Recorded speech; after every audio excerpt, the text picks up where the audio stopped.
el tema y cómo, cuando nos alarmamos. ¿Nos alarmamos o nos alegramos? Depende de cada uno. A ver, la idea del tema era por ahí romper un poco con el mito, si era la adicción al sexo, si de verdad existe, si es una excusa o una realidad, si es una patología o si es algo que...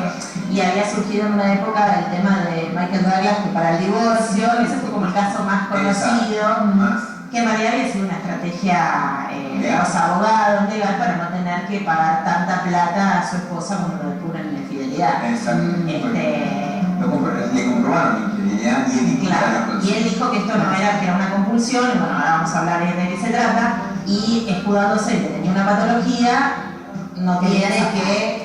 No sé, la verdad es que no sé cómo habrá terminado, pero se fue, o sea, se hizo mucho más conocido. La realidad es que... No, aparte la mujer después de conseguir.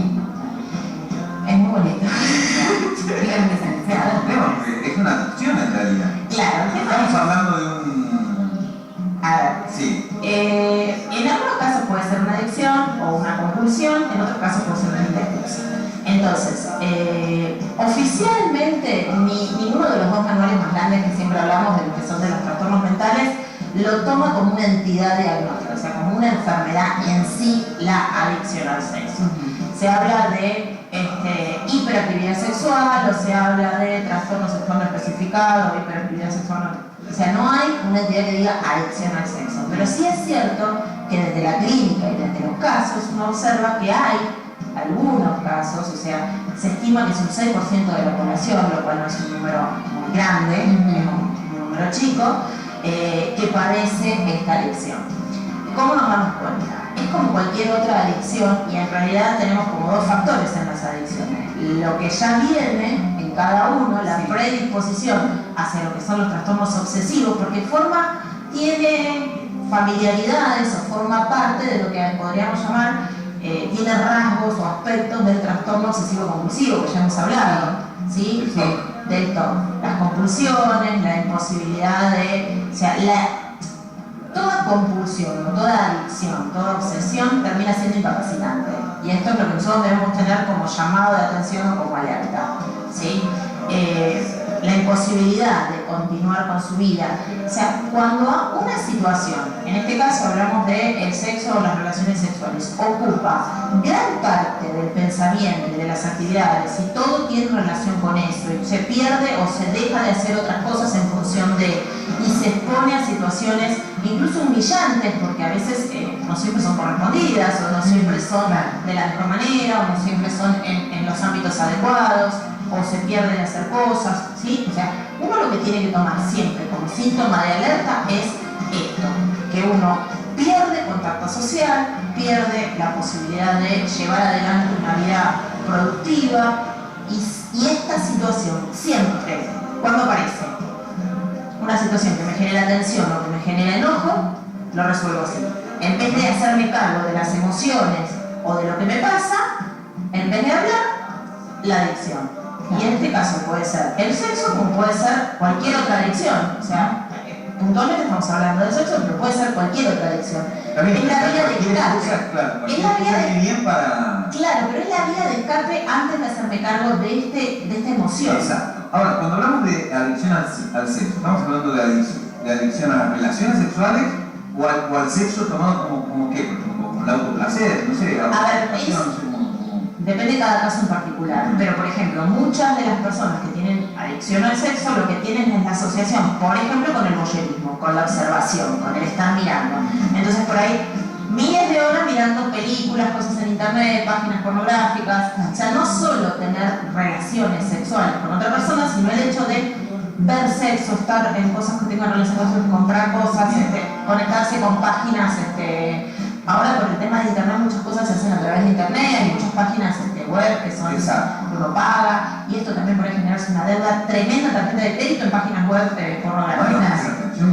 Eso le iba a preguntar, si deriva en otras cosas y es una de las consecuencias puede ser esa, si empieza a afectar el círculo. Está bien, pero ¿hasta cuándo somos adictos a un tema? Por ejemplo, el tema con los chicos, la pedofilia. Sí.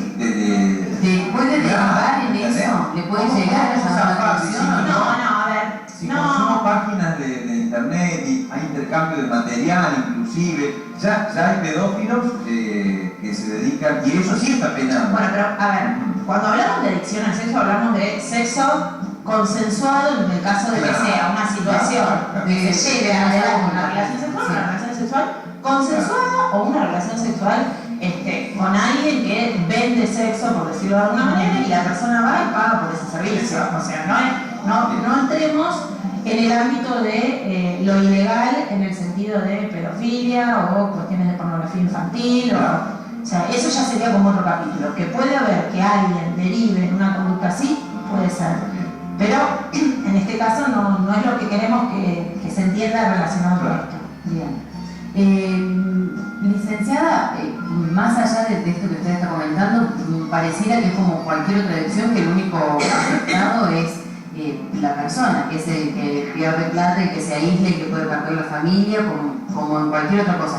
Ahora, en otras adicciones nosotros decimos, bueno, ¿y qué hace la familia? ¿O qué puede hacer? ¿O cómo lo puede apoyar, ayudar? ¿Qué debería hacer la familia en este caso? En todos los casos que hay adicciones, la familia siempre juega un rol importante. Pero básicamente la persona que sufre una adicción se aísla. O sea, siempre se aísla de todo lo que es social.